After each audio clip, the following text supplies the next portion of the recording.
Here back with another Splinterlands video. So one part of the game that I've been getting into more recently is renting out my cards. I rented out my main deck for a couple days at the start of last season, and it went really well.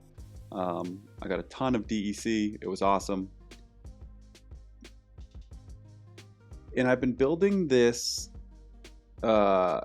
rental account off to the side that I know I've mentioned a few times, but I haven't really got into the strategy behind it, or how it really fits in with the ecosystem. Yesterday I put out the bot video and talked about that account, and so basically I have three accounts. I have my main account, I have this rental account, and then I have my bot account, and they're all going to work together. And I only do it via utilizing bots, right? I don't want to be using my time to manage these other two accounts. These rentals happen automatically here in this account. The bot account plays automatically, and then I just have to move assets and cards around as I see fit, right? So this account's generating me DEC. I can use that DEC to improve my bot account. I can use that DEC to improve my main account. I can use that DEC to invest back into this rental account, which is what I've been doing. And in this video, I'm going to show you some of the cards that I've been focusing on right now to improve my return in terms of renting my cards. So if you're here, let's do this first actually. We come to my cards. Here's the screen. I have about $400 worth of cards on this account. It's the beginning of the season, so this DEC number is lower. By the end of last season, it was about 12 or 1300 DEC a day. It'll slowly pick up as we go through the season and as I keep adding more cards to this account. But if we go down here, if you're running a rental account, this is important to know. Do for rent and then delegated yes. So this will be the cards that are actively rented out. And so I like to look at two views. Here's my high return view, so what this account has is a lot of my throwaway level 1 BCX cards where I already have either a max copy or a copy to the level that I want it at, and so I send the 1 BCXs here just to earn some rental revenue. And right now the Zenith Archer and the Chaos Agents are doing really well. But one thing to be careful of, we come to this tab, the ROAs are, let me just do it this way. The ROAs are calculated using the low BCX price. This one's actually not a great example anymore, so that return is actually pretty good. If you want a 200% return on a Chaos Agent, not bad. But I will show you what I mean on this one. I still think, so the gap is tightened a little bit. But when you see the ROAs, it's based on the low BCX price. So if you were to come in and buy a level 1, you'd have to pay this price, but the return is based on the lower price. So the return you see here is not entirely accurate. It's still really high, obviously, even if you bake in that 20-cent difference. It's just not this, right? So let me go back to the Chaos Agent for a second. Chaos Agent. So here's one way you can check, and I'll show you this later as well. If you go to card rentals, it takes a second to load, but you can see, scroll down, they'll do the lowest couple per each level.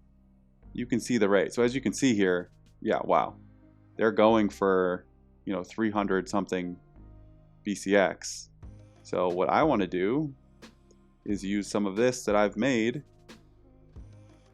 over the last, so there's 200 here. I can buy, let's just buy like 6 of them.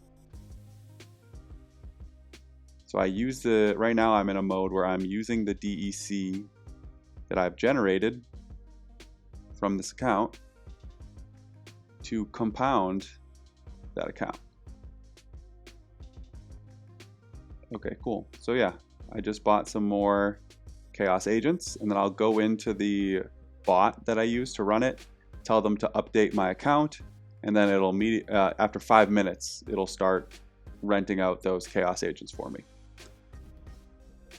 So let's get back to this. The other screen I like to look at, we go again for rent delegated, yes. I want to know what cars are renting for the most. And a lot of times the ROAs have to do with that as well. I've been following Bulldog's advice and picking up some Fiends. They seem to be renting pretty well. And unlike those, the Chaos Agents and the Zenith Archers, which have been super volatile, and I don't think they're going to be long-term good renters. I'm willing to take advantage of them now, but I'm not buying hundreds and hundreds of Chaos Agents to take advantage of this. But the Fiends, on the other hand, and some of these other cards I'm going to show you, I think could be longer term. So these have come down a little bit. These were all in the hundreds of percents. Actually, I think the Soul Fiends, for some reason, I got a really bad price here. I might have them manually update this because I think I can probably do better. But the Fiends have done really well. So I've bought a lot of one-off Fiends when they pop up for cheap, sort of copying Bulldog and getting this good ROA. And then the other thing I've been doing is these new reward cards here are returning really, really well. And I really like these cards. I actually, I sold my max level Countess Sinash, but I've been buying back some single BCX copies around the price that I actually sold the max level for, just to start earning some of this rental income.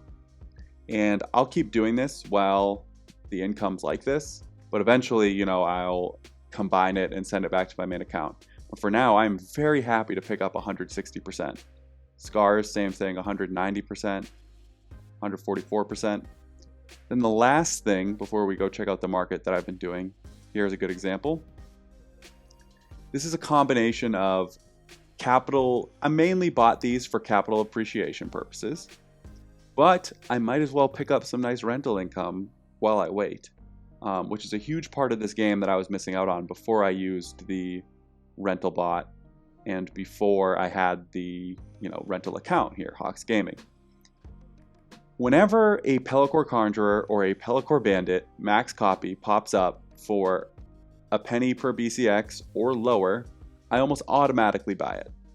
As you can see, I have a ton of max copies here. I don't even think this is all of them, but they rent out for about 60%, 10 DEC a day.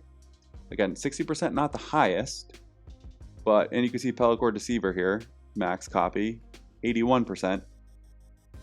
These reward cards have just crossed 75% print rate, which is generally when we start seeing the increases in prices. Now, I don't think it's going to happen right away with these ones because the print rate is so much higher than the other reward cards. But specifically, I've talked about these two cards a lot. The Pelacor Conjurer and the Pelacor Bandit, I think are going to be worth, this is not financial advice, this is just what I'm doing. I think are going to be worth more in the future. I think that's pretty easy to say. They're a penny right now. They are fantastic cards. I use them constantly. And so I like to pick up really cheap max copies. And instead of holding on to them, waiting for the print rate to just end and hopefully the price to move higher, why not generate some rental income? So those are the main things I'm doing. Let's quickly now go to take a look at some of these cards. I'm actually going to switch account where I have some more DEC over here. I'm starting to feel the crunch of no DEC. I might have to put in a buy soon. See, if we look at the Fiends, actually, let me take a look at the Soul Fiends. We saw that the rental return. Oh, hold on. Don't fail me now. There it is. So yeah, okay, they're back up to 100%. So I must have just got a really terrible price on my Soul Fiends. This is what I can normally expect. So I'm going to go in and update those to make sure I get back to this price. There's some good things about bots, and then there's some bad things about bots. Sometimes they struggle to read the situation. So basically, I keep picking up some cheap bots, some cheap fiends. I think everyone's going to need a fiend. Everyone's going to want every single fiend. Once there's more incentives to level up cards, whether that be through land or, you know, other, maybe tower defense or other things, you know, it's going to create more of an incentive to level up fiends, because right now basically you don't have to level up fiends until you get to champion or diamond or champion, because that's when they get their ability.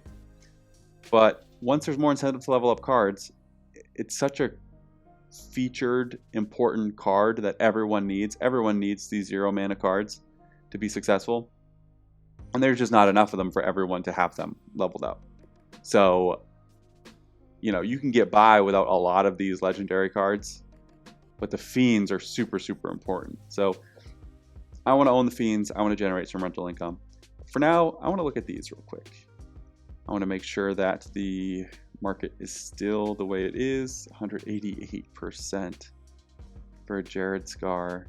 And then I'm more tempted to buy the Sinashes just because I need them. 160%. Wow. Okay. Yeah, let's buy some Sinashes.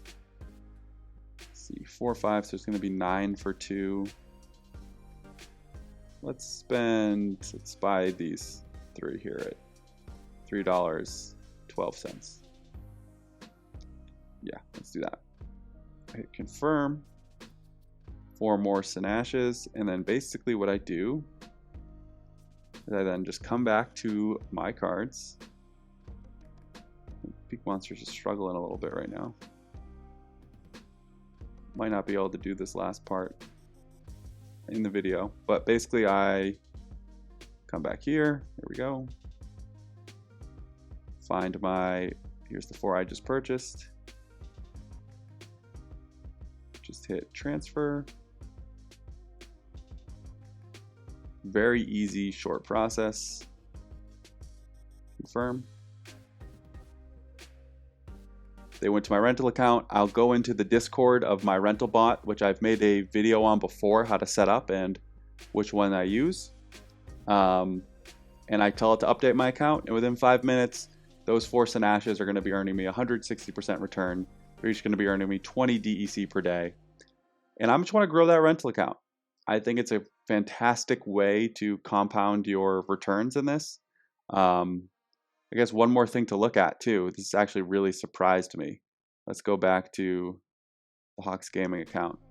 If we go to Chaos Legion rewards, you know, obviously the Sinashes, but look at some of these.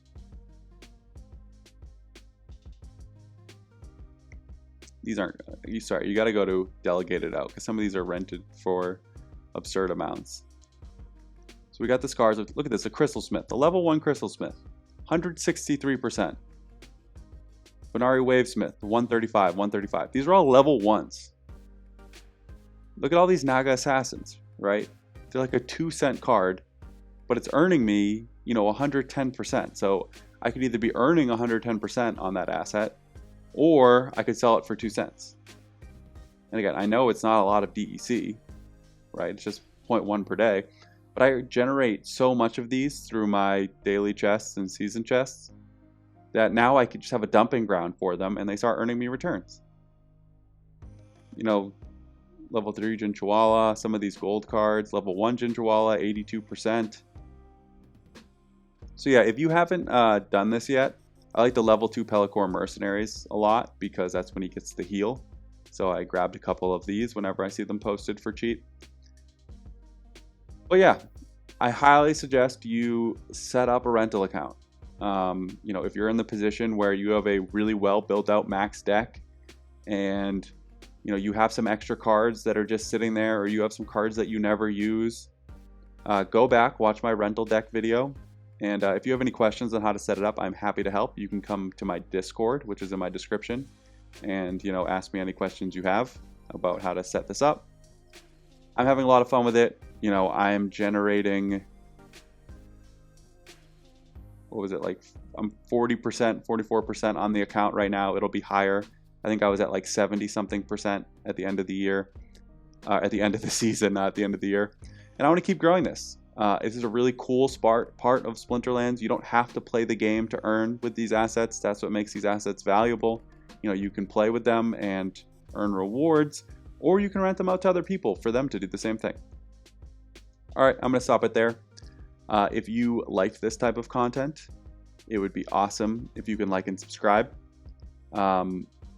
You know, I really like bringing this type of market content to you guys. Hopefully you can use it to, you know, level up your account, earn some rewards. And yeah, it would be awesome if, you know, you could join our community. All right. Hope you guys are having a great day, and I will talk to you soon.